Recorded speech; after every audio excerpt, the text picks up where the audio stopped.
Olá a todos, bem-vindo ao canal Medhouse. Meu nome é Israel, sou estudante de biomedicina, técnico de enfermagem, e hoje eu vou estar aqui trabalhando com vocês o funcionamento cardíaco, né? Desde o seu feixe elétrico, seu funcionamento elétrico, o seu funcionamento muscular, o seu funcionamento em concentração iônica, né? E o primeiro assunto que a gente vai estar abordando é o fluxo sanguíneo cardíaco, né? Então vamos lá. O ciclo do funcionamento cardíaco. Como vocês podem ver, o sangue ele adentra no átrio direito através da veia cava superior e da veia cava inferior, vindo aqui ao fluxo de sangue e ficando aqui, e vindo daqui e parando aqui também, como podem ver. Após isso, após a entrada do fluxo de sangue no átrio direito, esse sangue que por sua vez ele vai estar com uma concentração de CO2 boa e uma concentração de O2, né, um pouco menor, né, bem menor. Após a entrada dele aqui, a válvula tricúspide, que é essa aqui, ou válvula atrioventricular, por que atrioventricular? Porque aqui é o átrio e aqui é o ventrículo. Aí ela está no meio, separando, então é atrioventricular.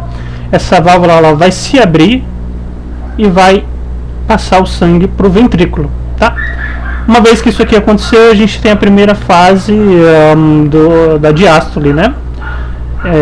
Tanto aqui quanto na parte arterial, que a gente chama no lado rico em sangue arterial, que é o lado rico em concentração de O2, que é o lado esquerdo do corpo, o lado esquerdo do coração. Ele também ocorre o mesmo fluxo, ou seja, o sangue vem aqui pelas veias pulmonares, adentram no átrio esquerdo e passam para o ventrículo direito, indo depois para a válvula semilunar, que a gente vai chamar aqui de válvula aórtica, tá? Então aqui vai para a válvula pulmonar, ou do tronco pulmonar, e aqui para a válvula aórtica, que vai consequentemente para a aorta ascendente e para o resto do corpo. Ou seja, o sangue ele vem de uma parte, ele vem rico em O2, ele vem lá do pulmão dessa parte, vem aqui pela veia pulmonar, cheinho de O2, e vai aqui para o ventrículo esquerdo. E nesse caso aqui, ele vem também pela veia pulmonar, mas dessa vez com CO2, tá? E vai depois para os pulmões, tá? Através da artéria esquerda e artéria direita do pulmão. Artéria pulmonar esquerda, artéria pulmonar direita. E aqui o tronco pulmonar, tá bom? A gente vai ver isso com mais detalhes agora para frente. Então vamos lá. Primeira fase, átrio direito, ou seja, o enchimento.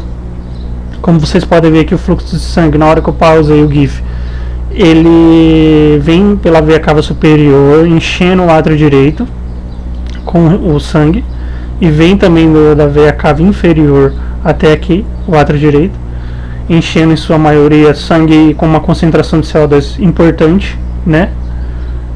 E não se esquecendo que ele também vem daqui, ó, da veia pulmonar, das veias pulmonares direita, tá? Para encher esse átrio, causando assim o enchimento do átrio direito. E no lado esquerdo a gente também vai ter a primeira fase, que é a vinda desse sangue rico em O2, em concentração de O2. Ele vem do pulmão através da veia pulmonar esquerda e cai aqui no nosso átrio esquerdo, tá? E depois disso, né, se eu passar aqui, vocês podem ver que as válvulas atrioventriculares, tanto esquerda quanto direita, esquerda, direita, aqui é a válvula tricúspide e aqui é a válvula mitral ou válvula bicúspide, tá? Essas válvulas se abrem, provocando assim o processo de passagem atrioventricular, do átrio para o ventrículo, enchendo o ventrículo nos dois lados, tá? Isso a gente chama de diástole, tá? É o processo de diástole, como eu coloquei aqui para vocês. Passando mais um slide. No processo finalizado da diástole, a gente já começa o processo ali da sístole, tá? Uma vez que aqui está cheio e essa válvula se fechou, tanto a válvula tricúspide quanto a válvula bicúspide ou válvula mitral se fechou e o sangue aqui está repleto nessa câmara, tá? A câmara tanto esquerda como a câmara direita, ou seja, ventrículo esquerdo, ventrículo direito está cheio. Após esse processo ocorrer, a gente chama de processo de sístole. Então, uma vez que estiver fechado essas duas válvulas e o sangue aqui estiver repleto, a gente começa a sístole, que é quando as células de Purkinje aqui, que vão estar aqui, que eu vou falar posteriormente, elas vão se contrair, tá? Causando aí a passagem do sangue para o corpo todo, ou seja, as válvulas semilunares ou a válvula aórtica e a válvula pulmonar, elas vão se abrir e uma vai levar o sangue para a artéria pulmonar esquerda, outra vai levar o sangue para a artéria pulmonar direita, né, que vai para os pulmões, no caso, esse sangue rico em concentração de CO2 vai para os pulmões para acontecer a hematose, que vai, né, posteriormente voltar essa hematose, esse sangue rico em O2, transformado em O2, aqui para o nosso átrio esquerdo, tá? Então esse sangue vai lá para o pulmão, no caso do tronco pulmonar, e no caso da válvula aórtica vai mandar o sangue rico em O2, perdão, para o resto do corpo, sendo aqui essa ramificação uma ramificação em bifurcação, tá? Essa daqui que vai dar origem à artéria jugular direita e a subclávia direita. Isso, artéria jugular direita e subclávia direita, tá? Artéria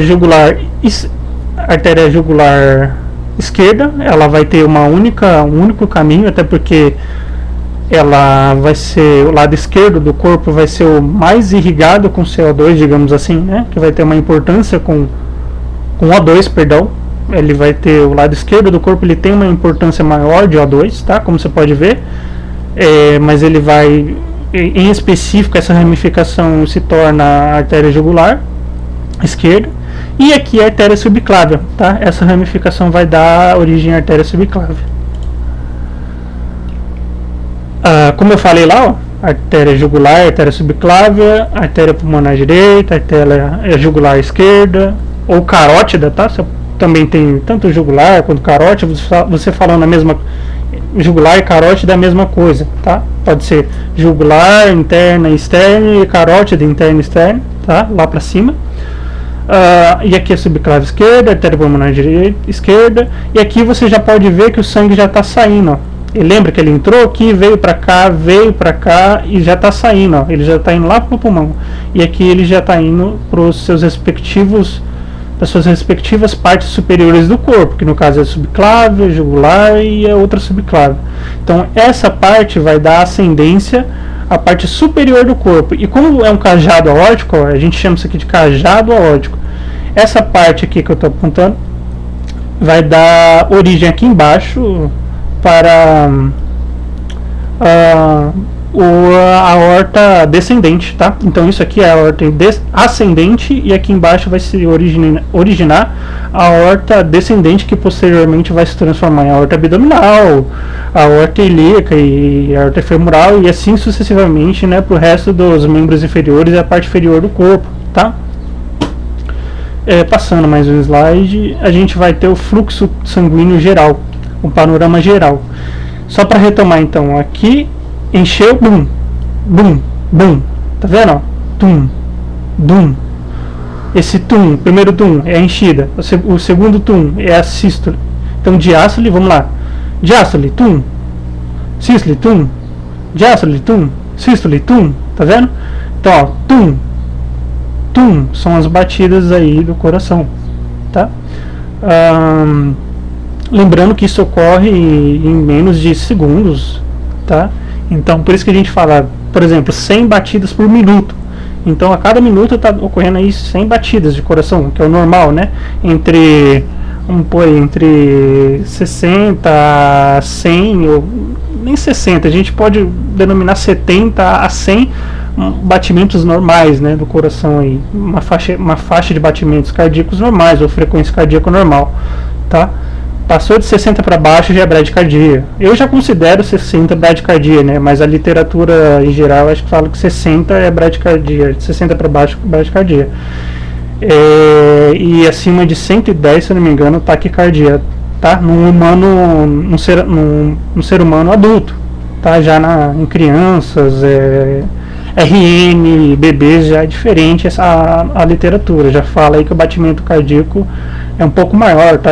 A gente já parte ali de 150 batimentos cardíacos, a gente pode considerar normal num recém-nascido, por exemplo, no bebê. Mas passando à frente, a gente vai falar do ciclo bioquímico do funcionamento cardíaco. Então, de toda a química, a concentração de Na, concentração de cálcio e concentração aí de potássio, tá? Tipos de potencial de ação, são 2 tipos, tá? No primeiro tipo a gente vai ter a resposta rápida, ou seja, a gente vai estar falando aqui das células de condicionamento elétrico do coração, ou seja, nó sinovial, ou sinusal, perdão, nó sinusal, nó atrioventricular, feixe de His e as células de Purkinje, no caso aqui, perdão, tá? Na resposta lenta, a gente está falando desse condicionamento elétrico. Então, quando a gente fala de resposta lenta, a gente vai estar sempre falando das células de condicionamento elétrico, tá? E na resposta rápida, no tipo de ação, de potencial de ação de células rápidas, a gente está falando dos miócitos, das células miócitos mesmo, tá? Das células cardíacas em geral. Então, primeira fase, a despolarização, é quando há uma enxurrada, um fluxo de Na, né, dentro da célula. Na despolarização, a repolarização precoce, que é a fase 1 aqui, ou seja, a primeira enxurrada, depois uma resposta a essa entrada normal de Na na célula, né? Na fase 2 a gente tem o platô, que é quando há contração cardíaca, ou seja, há uma entrada abundante, né, dos canais de cálcio dentro da célula, e esses canais de cálcio, por sua vez, vai promover a contração cardíaca, tá bom? E na terceira fase, que a gente chama de repolarização final, vai estar saindo aí de dentro da célula o fechamento, né, dos canais de cálcio e a saída também de Na de dentro da célula, tá? E aqui a regulação dos canais de sódio e potássio, ou seja, vai sair bastante Na e entrar mais o potássio para estar fazendo essa repolarização completa e potencial de repouso normal da célula, né? Que no meio intracelular normal ter o potássio e no meio extracelular o sódio, tá? Os íons de sódio. Eu vou explicar isso mais para frente, mais detalhes, mas passando por esse gráfico aqui de uma forma mais rápida, é isso. E aqui, como a gente está falando dos feixes elétricos, a gente está falando de uma resposta elétrica mais rápida, a gente precisa de um potencial mais rápido. É por isso que chama de resposta lenta, né? Mas, como você pode ver, aqui para atingir o potencial excitatório da célula é 90, menos 90, e já aqui a gente está falando aqui de menos 65, menos 40 para atingir um potencial de excitação dessas células de feixe nervosos mais rápido, né? Então, fase 0, despolarização ascendente, ou seja, tá, despolarização de forma ascendente. Fase 3, repolarização, ela tende a voltar ao seu estado normal, tá? E a fase 4, despolarização espontânea, que é aqui nessa parte de cá, tá? Eu vou passar. Como eu estava falando, explicando no gráfico, o influxo de Na, ou seja, uma entrada abundante de Na, vai causar uma excitação dessa célula, tá? E na fase 1 a gente vai ter inativação do canal de Na, ou seja, ele vai entrar abundantemente, vai excitar essa célula, né? Vai promover uma excitação nos miócitos cardíacos, causando também um efluxo de potássio, ou seja, o potássio vai sair, o Na vai entrar dentro da célula de forma abundante, e vai promover a fase 2, que é o influxo de Ca, ou seja, influxo de cálcio, tá? Vai entrar bastante cálcio dentro da célula. Por que o cálcio? Porque o cálcio é ele que vai fazer a contração muscular cardíaca, tá? Ele é o principal íon de contração cardíaca. Então, quando a gente fala de bomba de sódio e potássio, a gente também tem que levar em consideração o cálcio como o principal promovedor de contração muscular, tá? Seja ele cardíaca ou contração muscular convencional, esquelética, tá bom? E o efluxo de potássio é para que esse influxo de Ca seja positivo, tá? Porque são dois íons, se você reparar, de carga positiva, então ele precisa ocorrer o efluxo de potássio. Efluxo significa saída, influxo, entrada, tá? Então entra o Ca2, o cálcio, e sai aí o potássio de dentro da célula cardíaca, tá bom? Na fase 3 a gente tem inativação dos canais de Ca, ou seja, a gente está parando de deixar de entrar o cálcio dentro da célula, a gente fecha o canal de cálcio, tá? E ainda ocorre o efluxo de potássio, então dentro da célula basicamente fica só Na. E aqui na parte 4, que é a parte de fase de repouso ou repolarização, vai saindo Na. Claro que todo esse processo ele utiliza ATP, tá? As proteínas aí da membrana celular cardíaca, elas necessitam do ATP para estar fazendo essa troca de íons, ou seja, há gasto de energia, tá bom, nesse processo. E a bomba de NaK, ou seja, de sódio e potássio, ela volta ao seu estado normal aqui, trazendo uma fase de repouso e um período refratário, como diria na ciência, né, no nosso estudo de células. É um período de descanso, digamos assim, da célula. Partindo para a parte da frente, a gente está falando aqui do influxo de cálcio, ou seja, entrada de cálcio abundante nas células. Esse aqui já são as células de potencial elétrico, tá? Então existe o influxo de Ca, mandando lá para cima a excitação dessas células elétricas, e ocorrendo o influxo de cálcio, ou seja, sai o potássio, sai o potássio e entra o fluxo de cálcio aqui. Aqui a gente já entra no processo de repolarização da célula, tá? Na fase 3 e 4 é a parte repolarizadora. Em específico a parte 3, que é a repolarização, que é o efluxo de potássio, ou seja, a saída do potássio. E na fase 4 existe o influxo de Na, ou seja, a entrada abundante de Na dentro das células elétricas, que a gente chama de corrente Fanny. Ciclo elétrico do funcionamento cardíaco. Isso tudo que eu falei no gráfico 2, a gente está falando aqui, nó sinusal, nó atrioventricular, né? Que ele fica aqui, feixe de His, essa parte, e a célula de Purkinje, que são essas partes aqui que aderem mais aos ventrículos. Como você pode ver aqui, elas são mais aderidas aos ventrículos, tá? Mas esse é o batimento normal, tum-dum, tum-dum. Aqui a gente está vendo as ondas QRST, ou ondas PQRST, que normalmente são as ondas que a gente mapeia o coração aí em eletrocardiograma para estar vendo toda a condição cardíaca, se o batimento está efetivo. Como vocês podem ver aí, é um batimento normal, tá? Sem nenhuma patologia, eu só estou trazendo para fins de conhecimento. Então, para a gente mapear e saber se esse coração está batendo no contexto elétrico de forma efetiva, a gente mapeia essas ondas aqui no eletrocardiograma, tá? E aqui um pouco de anatomia do coração em questão das células elétricas, tá? Aqui é o nó sinusial, é o nó mais comum, né, aqui no átrio direito, o nó mais abundante, digamos assim, em questão de condicionamento elétrico. Todo condicionamento elétrico primeiro acaba começando por ele, eventualmente, partindo para o nó atrioventricular, que é o segundo mais importante.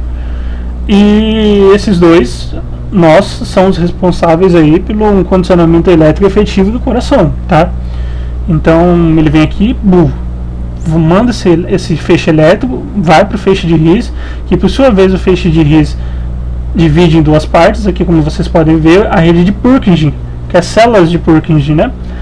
E fazem a contração dos músculos ventriculares. Então, todas essas células elétricas, elas são essenciais para o funcionamento da vida, tá? E também para a contração cardíaca adequada. Partindo agora para a histologia, a gente está vendo essas células cardíacas a nível histológico, ou seja, a nível microscópico. A gente pode ver discos intercalares que são responsáveis pela sincronia dos batimentos cardíacos, ou seja, eles deixam a parte de batimento e contração sincrônica, ou seja, sem assincronias que poderiam causar aí, patologias ou mau funcionamento cardíaco, tá bom? E fibras ramificadas, que são essas fibras que se ramificam uma de cima da outra, uma do lado da outra. Esses são os núcleos das células cardíacas, tá? E aqui as fibras cortadas de formas transversas, para a gente poder dar uma olhada, tá? De forma transversal, como se elas estivessem cortadas assim e olhando para frente. Estrias transversais também estão aqui. E basicamente é isso. Então esses núcleos são os responsáveis pelos funcionamentos das células, tá? Esses aqui que eu estou mostrando, polinuclear, né? Você pode ver vários núcleos. E eles são os responsáveis pelo funcionamento das células cardíacas, ou seja, são os miócitos que a gente está vendo aqui, tá bom? E basicamente, no resumo, essa é a aula de hoje. Não tem tanto segredo na parte cardíaca do coração, mas é sempre bom estar relembrando, seja você profissional da saúde, fisioterapeuta, enfermeiro, médico, técnico de enfermagem, biomédico, seja você de qual seja a sua área da saúde, é sempre bom estar relembrando.